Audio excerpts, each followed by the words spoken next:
Assalamualaikum warahmatullahi wabarakatuh. Perkenalkan, nama saya Julia Permatasari Sagala dari kelas 9A MTS Islamiyah Dolok Masihul. Di dalam presentasi kali ini saya akan membahas tentang bioteknologi dan produksi pangan. 1. Apa pengertian bioteknologi dan manfaatnya dalam produksi pangan? Kata bioteknologi berasal dari kata bio dan teknologi. Bioteknologi merupakan pemanfaatan makhluk hidup untuk membantu pekerjaan atau menghasilkan suatu produk yang bermanfaat bagi manusia. Bioteknologi bukan merupakan hal baru dalam kehidupan manusia. Perkembangan bioteknologi dimulai sejak tahun 1857 setelah Louis Pasteur menemukan hasil fermentasi yang dilakukan oleh mikroorganisme.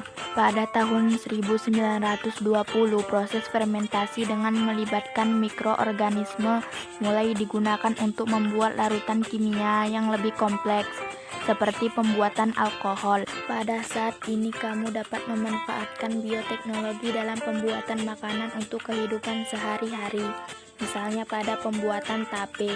2. Apa pengertian bioteknologi konvensional? Bioteknologi konvensional adalah bioteknologi yang menggunakan mikroorganisme sebagai alat untuk menghasilkan produk dan jasa. Misalnya jamur dan bakteri menghasilkan enzim-enzim tertentu untuk melakukan metabolisme tubuh sehingga diperoleh produk yang diinginkan. Salah satu contoh produk pangan bioteknologi konvensional adalah tape. Tape dibuat dengan memanfaatkan mikroorganisme ragi. Mikroorganisme ini akan mengubah zat organik menjadi zat organik lain. Lihatlah gambar tape di bawah ini. 3. Yogurt, keju, roti, tempe, kecap, dan minuman beralkohol adalah jenis makanan dan minuman yang memanfaatkan bioteknologi konvensional. Tuliskan bagaimana cara pembuatan yogurt. Yogurt merupakan minuman hasil fermentasi susu yang menggunakan bakteri Streptococcus thermophilus atau Lactobacillus bulgaricus. Bakteri ini akan mengubah laktosa pada susu menjadi asam laktat. Efek lain dari proses fermentasi adalah pecahnya protein pada susu yang menyebabkan susu menjadi kental. Hasil akhirnya susu akan terasa asam dan kental. Proses penguraian ini disebut fermentasi asam laktat dan hasil akhirnya dinamakan yogurt. 4. Bagaimana cara pembuatan keju? Dalam pembuatan keju, kelompok bakteri yang dipergunakan adalah bakteri asam laktat. Bakteri ini berfungsi memfermentasikan laktosa dalam susu menjadi asam laktat.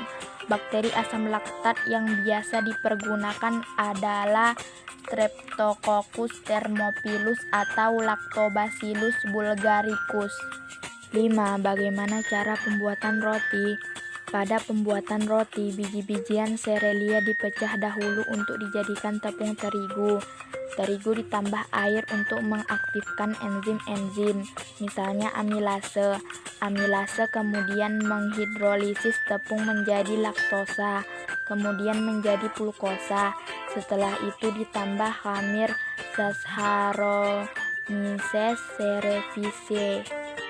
6. Bagaimana cara pembuatan tempe? Tempe dibuat dengan cara memfermentasikan kedelai yang telah dihilangkan kulitnya dengan jamur. Miselium jamur akan mengikat keping-keping biji kedelai membentuk produk seperti roti. Jamur yang digunakan untuk fermentasi tempe adalah Rhizodus oryzae. 7. Bagaimana cara pembuatan kecap? Pembuatan kecap dilakukan melalui proses perendaman kedelai dengan larutan garam, sehingga pembuatan kecap dinamakan fermentasi garam. Jamur Aspergillus wendti akan merombak protein menjadi asam-asam amino, sehingga kecap menjadi komponen rasa, asam, dan aroma khas. 8. Bagaimana cara pembuatan minuman beralkohol? Pembuatan minuman beralkohol merupakan proses fermentasi dengan bantuan jamur Aspergillus oryzae. Jamur Aspergillus oryzae akan menghasilkan enzim amilase yang dapat menguraikan amilum menjadi glukosa atau gula. Selanjutnya gula akan difermentasi lanjut menjadi alkohol dan gas karbon dioksida.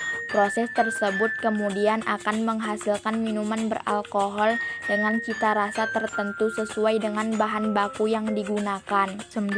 Apa pengertian bioteknologi modern dan tuliskan contoh-contoh bioteknologi modern. Bioteknologi modern adalah bioteknologi yang didasari pada manipulasi atau rekayasa DNA serta memanfaatkan dasar mikrobiologi dan biokimia. Contoh-contoh bioteknologi modern adalah transplantasi inti bayi tabung, fusi sel, rekombinasi DNA, cloning, teknik plasmid. 10. Tuliskan kerugian yang dapat ditimbulkan oleh penerapan dan pengembangan bioteknologi. A. Bidang lingkungan. Mencemari keanekaragaman gen yang ada di lingkungan alami atau merusak plasma nuftah yang dikenal dengan polusi gen. B. Bidang kesehatan. Banyak masyarakat yang khawatir bahwa pengembangan tanaman transgenik dan hewan transgenik berbahaya bagi kesehatan manusia. Hal ini disebabkan di dalam organisme transgenik terdapat gen asing yang seharusnya tidak ada, bahkan tidak untuk dikonsumsi manusia.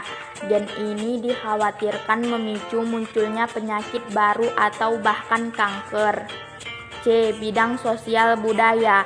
Karena adanya pertanian transgenik yang dapat meningkatkan hasil panen menjadi sangat berlimpah dengan kualitas sangat baik, hal ini dapat membuat petani tradisional kalah bersaing dalam pemasaran, sehingga membuat kerugian bagi petani tradisional.